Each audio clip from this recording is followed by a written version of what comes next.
ನಮಸ್ತೆ, ಸೌ ಕಿಚನ್ಗೆ ಸ್ವಾಗತ.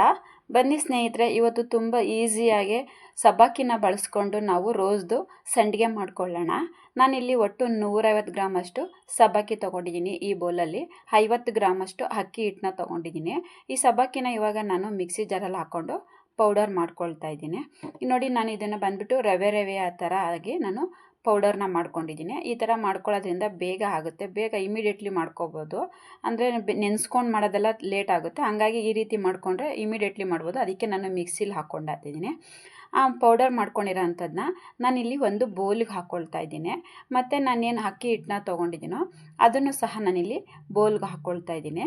ಬೌಲಿಗೆ ಹಾಕ್ಕೊಂಡ್ಬಿಟ್ಟು ಏನು ಯಾವುದು ಒಂದು ಬೌಲಲ್ಲಿ ಸಬ್ಬಕ್ಕಿ ತೊಗೊಂಡಿದ್ದೀನೋ ಆ ಬೌಲಲ್ಲಿ ನಾನು ಇಲ್ಲಿ ಇದಕ್ಕೆ 2 ಬೌಲಷ್ಟು ನೀರನ್ನ ಹಾಕ್ಕೊಳ್ತಾ ಇದ್ದೀನಿ. ಈ ನೀರನ್ನ 2 ಬೌಲಷ್ಟು ಹಾಕ್ಕೊಂಡು ನಾವು ಮೊದಲೇ ನೀಟಾಗಿ ಮಿಕ್ಸ್ ಮಾಡ್ಕೊಂಡ್ಬಿಡೋಣ. ಮೊದಲೇ ಮಿಕ್ಸ್ ಮಾಡ್ಕೊಳ್ಳೋದ್ರಿಂದ ನಮಗೆ ಗಂಟಾಗಲ್ಲ ಮತ್ತು ಕಷ್ಟ ಜಾಸ್ತಿ ಆಗಲ್ಲ. ತುಂಬ ಈಸಿ ಆಗಬೇಕು ಅಂತೇಳಿದ್ರೆ ನಾವು ಈ ರೀತಿಯಾಗಿ ಮಾಡ್ಕೊಬೇಕು. ನಾನಿಲ್ಲಿ 2 ಬೌಲಷ್ಟು ಹಾಕ್ಕೊಂಡು ಎಲ್ಲ ನೀಟಾಗಿ ಮಿಕ್ಸ್ ಮಾಡ್ಕೊಂಡಿದ್ದೀನಿ. ಯಾವುದೇ ರೀತಿ ಗಂಟಾಗಲ್ಲ. ಸಬ್ಬಕ್ಕಿ ಜಾಸ್ತಿ ಹಾಕ್ಕೊಂಡಿದ್ದೀನಿ. ಅಕ್ಕಿ ಹಿಟ್ಟು 50 ಗ್ರಾಮ್ ಅಷ್ಟು ಹಾಕ್ಕೊಂಡಿದ್ದೀನಿ. ನಾನೀಗೆಲ್ಲ ಮಿಕ್ಸ್ ಮಾಡಿಕೊಂಡೆ. ಇನ್ನೂ ಸ್ವಲ್ಪ ಇದು ಗಟ್ಟಿ ಇದೆ. ಅದಕ್ಕೆ ನಾನು ಅದೇ ಬೌಲಲ್ಲಿ ಮತ್ತೆ ನಾನಿಲ್ಲಿ ಇನ್ನೂ 1 ಬೌಲಷ್ಟು ನೀರನ್ನ ಹಾಕ್ಕೊಳ್ತಾ ಇದ್ದೀನಿ. ನೀರನ್ನ ಹಾಕ್ಕೊಂಡು ಒಟ್ಟು ಇಲ್ಲಿ ನಾನು ಈ ಒಂದು ಬೌಲಲ್ಲಿ 3 ಬೌಲಷ್ಟು ನೀರು ಹಾಕ್ಕೊಂಡಿದ್ದೀನಿ.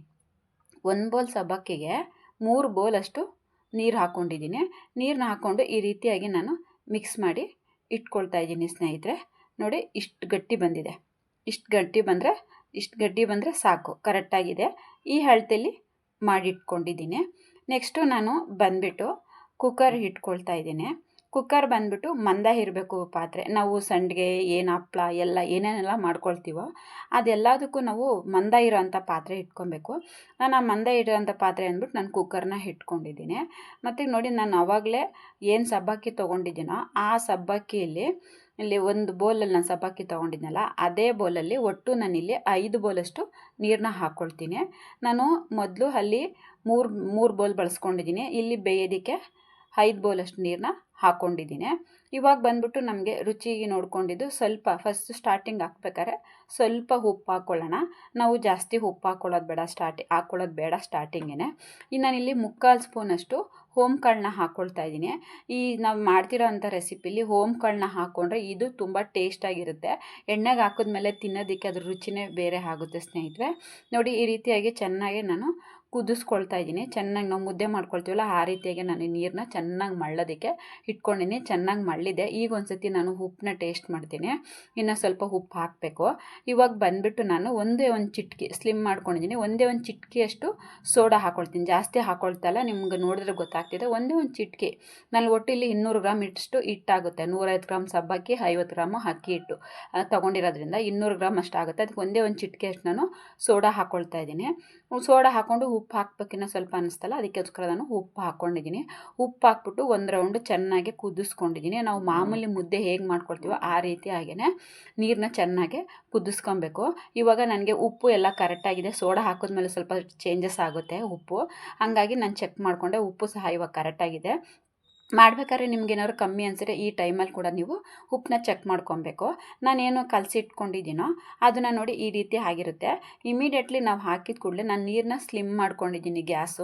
ಗ್ಯಾಸ್ನ ಮಂದ ಉರಿನ ತೆಗ್ದು ತುಂಬ ಸಣ್ಣ ಉರಿಗೆ ಮಾಡ್ಕೊಂಡಿದ್ದೀನಿ. ಆ ಸಣ್ಣ ಉರಿಲೇನೆ ಹಾಕ್ಬಿಟ್ಟು ಇಮಿಡಿಯೇಟ್ಲಿ ನಾವು ಇದನ್ನು ಮಿಕ್ಸ್ ಮಾಡ್ಕೊಬೇಕು ಅಂದರೆ ನಮ್ಗೆ ಅದು ಥಿಕ್ನೆಸ್ ಆಗೋವರೆಗೂ ನಾವು ಬಿಡಬಾರ್ದು. ಯಾಕಂದರೆ ಸಬ್ಬಕ್ಕಿ ಅಕ್ಕಿ ಎಲ್ಲ ಹೋಗಿ ತಳ ಹಿಡಿದ್ಬಿಟ್ರೆ ಬೇಜಾರಾಗುತ್ತೆ. ಇಷ್ಟು ಕಷ್ಟಪಟ್ಟು ಮಾಡಿದ್ದು ಇಷ್ಟು ಆಗೋಯ್ತಲ್ಲಪ್ಪ, ಬೇಜಾರಾಗೋಗುತ್ತೆ, ಚೆನ್ನಾಗಿ ಬಂದಿಲ್ಲ ಅಂಥೇಳಿ. ಹಂಗಾಗಿ ಅಲ್ಲಿವರೆಗೂ ಈ ಥರ ನೋಡಿ, ಈ ಥಿಕ್ನೆಸ್ ಬರೋವರೆಗೂ ನಾವು ಬೇಯಿಸ್ಕೊಳ್ಬೇಕು, ಅಂದರೆ ತಿರುಗಿಸ್ಕೊಬೇಕು. ನಾನು ಇಷ್ಟು ಬಂದಿದ ತಕ್ಷಣ ಕೋಲನ್ನ ತೆಗೆದ್ಬಿಟ್ಟು ಸೋಟ್ ತೊಗೊಂಡಿದ್ದೀನಿ. ಇದನ್ನು ಒಂದು 20 ನಿಮಿಷ ಬೇಯಿಸ್ಕೊಬೇಕು ಸ್ನೇಹಿತರೆ. ಈ ರೀತಿಯಾಗಿ ಒಂದು 20 ನಿಮಿಷ ಚೆನ್ನಾಗಿ ಬೇಯಿಸ್ಕೊಂಡ್ರೆ ನೋಡಿ ಅದು ಎಷ್ಟು ಗಟ್ಟಿ ಆಗಿದೆ, ಗಂಜಿ ಥರ ಆಗಿದೆ. ಇದು ಸ್ವಲ್ಪ ಆರಬೇಕು. ನಾವು ಆರಬೇಕಿದು. ನಾನು ಕೂಲ್ ಆಗೋದಕ್ಕೆ ಬಿಟ್ಕೊಳ್ತೀನಿ. ಇದು ಬೆಂದಿದೆ. ಈಗ ಆಫ್ ಮಾಡ್ಕೊಂಡ್ಬಿಟ್ಟು ನಾನು ಇದನ್ನು ಫುಲ್ಲು ಕೂಲ್ ಆಗೋದಕ್ಕೆ ಬಿಡ್ತೀನಿ. ಇದು ಆರಿದ್ಮೇಲೆ ಯಾವ ರೀತಿ ಬಂದಿರುತ್ತೆ ಅಂತೇಳಿ ಇವಾಗ ನೆಕ್ಸ್ಟು ನೋಡೋಣ. ನಾನು ಇದಕ್ಕೆ ನಮಗೆ ಡಿಫ್ರೆಂಟ್ ಕಲರ್ ಬೇಕು ಅಂತ ಏನಾದರೂ ಅನಿಸಿದ್ರೆ ನನಗೆ ನಾವು ಫುಡ್ ಕಲರ್ನ ಬೇಕಾದರೂ ತುಂಬ ಬ್ರ್ಯಾಂಡ್ ಕ್ವಾಲಿಟಿ ಇರೋಂತಹ ಫುಡ್ ಕಲರ್ನ ಬಳಸ್ಕೊಬೋದು. ನಾನಿಲ್ಲಿ ಫುಡ್ ಕಲರ್ನ ಬಳಸ್ಕೊತಾ ಇಲ್ಲ ಸ್ನೇಹಿತರೆ. ಮತ್ತು ನಾನು ಮನೆಯಲ್ಲೇ ಸ್ವಲ್ಪ ಅರಿಶಿನ ಹಾಕ್ಕೊಂಡು ಮಾಡ್ಕೊಳ್ತಾ ಇದ್ದೀನಿ. ಇದಕ್ಕೆ ಬೇಕು ಅಂದರೆ ಬೀಟ್ರೂಟು ಮತ್ತು ಕ್ಯಾರೆಟು ಮತ್ತು ಪಾಲಕ್ ಸೊಪ್ಪು ಆ ಮೂರನ್ನೂ ಸಹ ರುಬ್ಬಿಟ್ಟು ನಾವು ಪೇಸ್ಟ್ ಥರ ಮಾಡಿ ನಾವು ಸಪ್ರೇಟಾಗಿ ಕಲರ್ ಮಾಡ್ಕೋಬೇಕು ಅಂತ ಅಂದರೆ ಒಂದೊಂದು ಬೌಲೆಲ್ಲ ರಸ ತೆಗೆದ್ಬಿಟ್ಟು ನಾವು ಅದನ್ನು ಒಂದು ರೌಂಡ್ ಕುದಿಸ್ಬಿಟ್ಟು ಈ ಥರ ಒಂದು ಹಿಟ್ಟು ಮಾಡ್ಕೊಂಡ್ಬಿಟ್ಟು ನಾವು 3 ಕಲರ್ನು ಬೇರೆ ಬೌಲಲ್ಲಿ ಹಾಕಿ ಈ ರೀತಿಯಾಗಿ ಮಿಕ್ಸ್ ಮಾಡ್ಕೊಬೋದು. ನಾನು ಲೈಟಾಗಿ ಹಾಕ್ಕೊಂಡಿದ್ದೀನಿ, ಜಾಸ್ತಿ ಹಾಕ್ಕೊಂಡಿಲ್ಲ ಅರಿಶಿನ. ನಾನಿಲ್ಲಿ ಅರಿಶಿನ ಹಾಕ್ಕೊಂಡು ಮಾಡ್ಕೊಳ್ತಾ ಇದ್ದೀನಿ. ಈ ಸತಿ ನಂದು ಅರಿಶಿನ ಬಂದ್ಬಿಟ್ಟು ಈ ಕಲರ್ ಆಗಿದೆ. ಮಿಲ್ಲಿಗೆ ಹಾಕ್ಸ್ಕೊಂಡಿದ್ದೆ, ಯಾರೋ ಖಾರದ ಪುಡಿ ಹಾಕಿದ್ರು ಅಂತೇಳಿ. ನನಗೆ ಅರಿಶಿನ ಬಂದ್ಬಿಟ್ಟು ಸ್ವಲ್ಪ ಚಿಲ್ಲಿ ಪೌಡರ್ ಥರ ಕಾಣ್ತಿದೆ, ಯಾರೋ ಮಿಷಿನಲ್ಲಿ ಹಾಕ್ಸ್ಕೊಂಡಿದ್ರು. ಹಂಗಾಗಿ ಅದ್ರ ಮೇಲೆ ನಾನು ಅರಿಶಿನ ಹಾಕಿದ್ದಕ್ಕೆ ನಂದು ಅರಿಶಿನ ಬಂದ್ಬಿಟ್ಟು ಈ ಸತಿ ಈ ಕಲರ್ ಬಂದಿದೆ. ಇಡೀ ವರ್ಷ ನನಗಿದೇ ಕಲರ್ ಇರುತ್ತೆ ಅರಿಶಿನ. ಮತ್ತು ನೋಡಿ, ಇವಾಗ ನಾನು ಒಂದು ಕವರ್ ತೊಗೊಂಡಿದ್ದೀನಿ. ನಾವು ಡಿಸೈನಾಗಿ ಬಿಟ್ಕೊಬೇಕು ಅಂತ ಹೇಳ್ಬಿಟ್ಟು ನಾನು ಅದನ್ನು ಕವರ್ ತೊಗೊಂಡಿದ್ದೀನಿ. ಆ ಕವರ್ ಒಳಗಡೆ ಏನು ನಿಮ್ಗೆ ಕಲಸಿಟ್ಕೊಂಡಿದ್ದೀನೋ ಅದನ್ನು ಹಾಕ್ಕೊಳ್ತೀನಿ. ನಿಮಗೆ ತೋರಿಸ್ಬೇಕು ಅಂತೇಳಿ ನಾನು ಸ್ವಲ್ಪನೇ ಮಾಡಿಟ್ಕೊಂಡಿರೋದು. ನೋಡಿ, ಈ ರೀತಿ ಮಾಡಿಕೊಂಡು ಈ ಕವರ್ಗೆ ಹಾಕ್ಕೊಂಡು ಒಂದು ಸ್ವಲ್ಪ ಕಟ್ ಮಾಡಬೇಕು, ಜಾಸ್ತಿ ಕಟ್ ಮಾಡ್ಕೊಳ್ಳೋದು ಬೇಡ. ಇವಾಗ ನಾನು ಟೆರೆಸ್ ಮೇಲೆ ಹೋಗ್ತಾ ಇದ್ದೀನಿ. ಅಲ್ಲೇ ನೋಡಿ 9:30 ಆಗಿದೆ. 9:30ಗೆ ನಮಗಿಲ್ಲಿ ನಿಂತ್ಕೊಳ್ಳೋಕ್ಕಾಗ್ತಾಯಿಲ್ಲ, ಅಷ್ಟು ಬಿಸಿಲಿದೆ ಸ್ನೇಹಿತರೆ. ನಾನು ಚಿಕ್ಕದಾಗಿ ಕಟ್ ಮಾಡಿಕೊಂಡು ಬಿಟ್ಕೊಳ್ತಾ ಇದ್ದೀನಿ. ನಿಮ್ಗೆ ನೋಡಿದ್ರೆ ಗೊತ್ತಾಗುತ್ತೆ. ಹಿಂಗೆ ಪುಟ್ಟಾಗಿ ಹಿಂಗೆ ಬಿಟ್ಕೊಂಡ್ರೆ ತುಂಬ ಚೆನ್ನಾಗಿರುತ್ತೆ. ಹಿಂಗೆ ಒಂದ್ಸಲ ಹಿಂಗೆ ಬಿಟ್ಬಿಟ್ಟು ಸೆಂಟ್ರಾಗಿ ಹಿಂಗೆ ಇದು ಮಾಡಬೇಕು. ನಿಮ್ಗೆ ನೋಡಿದ್ರೆ ಗೊತ್ತಾಗ್ತದೆ. ಈ ರೀತಿಯಾಗಿ ನಾನು ಎಲ್ಲ ಬಿಟ್ಕೊಳ್ತೀನಿ ಸ್ನೇಹಿತರೆ. ನಾನು ಸ್ಯಾಂಪಲಿಗೆ ಮಾತ್ರ ಸ್ವಲ್ಪ ಈ ಕಲರ್ನ ಹಾಕಿ ತೋರಿಸಿದ್ದೀನಿ. ಇಷ್ಟೊಂದು ರಿಸ್ಕ್ ಬೇಡಪ್ಪ, ನಾವು ಹಾಗೆ ಪ್ಲೇನ್ ಬಿಟ್ಕೋತೀವಿ ಅಂದರೂ ಸಹ ಪ್ಲೇನ್ ಬಿಟ್ಕೋಬೋದು. ನಮ್ಗೆ ಇಲ್ಲಿರೋದಕ್ಕೆ ಆಗ್ತಾಯಿಲ್ಲ, ಹಂಗಾಗಿ ನಾನು ಸ್ವಲ್ಪ ಮಾತ್ರ ಬಿಟ್ಕೊಳ್ತಾ ಇದ್ದೀನಿ ಟೆರೆಸ್ ಮೇಲೆ. ನೋಡಿ, ನಾವು ಇದೆಲ್ಲ ಕವರ್ ಹಾಸ್ಕೊಂಡು ಇದೆಲ್ಲ ಕಟ್ ಮಾಡಿಕೊಂಡು ಇಲ್ಲಿ ನಿಂತ್ಕೊಂಡು ಆಕಾಶಲ್ಲೇ 10 ಗಂಟೆ ಆಗೋಯ್ತು. ನಾನು ಸ್ವಲ್ಪ ಮಾತ್ರ ಟೆರೆಸ್ ಮೇಲೆ ಹಾಕ್ಕೊಳ್ತಾ ಇದ್ದೀನಿ, ಎಲ್ಲನೂ ಹಾಕ್ಕೊಳ್ತಾ ಇಲ್ಲ. ತುಂಬ ಬಿಸಿಲು ಆಗೋಯ್ತು, ಇಲ್ಲಿ ನಿಂತ್ಕೊಳ್ಳೋದಕ್ಕೆ ಆಗ್ತಾಯಿಲ್ಲ. ಇವಾಗ ಹೋಗ್ಬಿಟ್ಟು ನಾನು ಅದನ್ನು ಕೆಳಗಡೆ ಮನೆ ಮುಂದೆ ಎಲ್ಲನೂ ನಾನು ಬಿಟ್ಕೊಂಡೆ. ಮನೆ ಮುಂದೆ ಸ್ವಲ್ಪ ಬೆಳಕು ಬರುತ್ತೆ, ಬಿಸಿಲು ಬರಲ್ಲ. ನೋಡಿ, ನಾನು ಮನೆ ಮುಂದೆನೇ ಬಿಟ್ಕೊಂಡಿದ್ದೀನಿ. ಇದನ್ನು ನಾಳೆಗೆ ಬೇಕಾದ್ರೆ ಬಿಸಿಲಿಗೆ ಹಾಕ್ಕೊಬೋದು. ಮನೆ ಮುಂದೆ ಬಿಟ್ಕೊಂಡಿದ್ದೀನಿ. ತುಂಬ ಬಿಸಿಲು ಸ್ನೇಹಿತರೆ, ಯಪ್ಪ ತಡೆಯೋಕ್ಕೆ ಆಗಲಿಲ್ಲ. ಅಲ್ಲಿಂದ ಬಂದು ಸುಧಾರಿಸ್ಕೊಂಡೆ, ನಾನು ಬಿಟ್ಕೊಂಡೆ. ನೋಡಿ, ಟೆರೆಸ್ ಮೇಲೆ ಹಾಕಿದ್ದು ನಾವು ಬಿಡೋಷ್ಟೊತ್ತಿಗೆ ಇದೊಂದು 11 ಗಂಟೆ ಆಗಿತ್ತು. 4 ಗಂಟೆಗೆ ನೋಡಿ ಯಾವ ರೀತಿಯಾಗಿ ಒಣಗೋಗಿದೆ, ಪುಟ್ಟದಾಗಿ ಆಗಿದೆ. ಅದು ನೋಡೋಕ್ಕೆ ಹೆಂಗಿದೆ ಅಂದರೆ ರೋಸಾ ಹೂವಿನ ಮಗ್ಗು ಥರ ಆಗಿದೆ ಸ್ನೇಹಿತರೆ. ಆ ರೀತಿಯಾಗಿ ನಾವು ಮಾಡ್ಕೊಬೋದು. ಈಗ ಇದನ್ನೆಲ್ಲ ನಾನು ಕೆಳಗಡೆ ತೊಗೊಂಬಂದು ತೋರಿಸ್ತೀನಿ. ನೋಡಿ, ನಾನು ನೆಕ್ಸ್ಟ್ ಒಂದು ದಿನ ಮಾರ್ನಿಂಗ್ ಮತ್ತೆ ನಾನು ಕೆಳಗಡೆ ಹಾಕಿದ್ದು ಎಲ್ಲನೂ ಬಿಸಿಲಲ್ಲಿ ಒಣಗಿಸಿಟ್ಕೊಂಡಿದ್ದೀನಿ. ಈ ರೀತಿ ಹಾಗೆ ಆಗಿದೆ. ಇದು ಬಂದ್ಬಿಟ್ಟು ನಾನು ಕಲರ್ ಹಾಕ್ಕೊಂಡಿದ್ದು.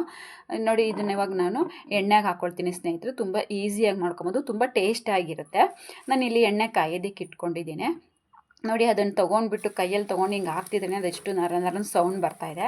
ಅಷ್ಟು ಚೆನ್ನಾಗಿ ಒಣಗಿಬಿಟ್ಟಿದೆ. ಈ ರೀತಿಯಾಗಿ ನಾವು ಮಾಡಿಟ್ಕೊಂಡ್ಬಿಟ್ರೆ ಒಂದು ಅರ್ಧ kg ಸಬ್ಬಕ್ಕಿ ಹಾಕ್ಕೊಂಡು ಮಾಡಿಕೊಂಡ್ರೆ ಸಾಕು. ಅರ್ಧ kg ಸಬ್ಬಕ್ಕಿ ಹಾಕಿ ಮಾಡ್ಕೊಂಡ್ಬಿಟ್ರೆ 1 ವರ್ಷವರೆಗೂ ಚೆನ್ನಾಗಿರುತ್ತೆ.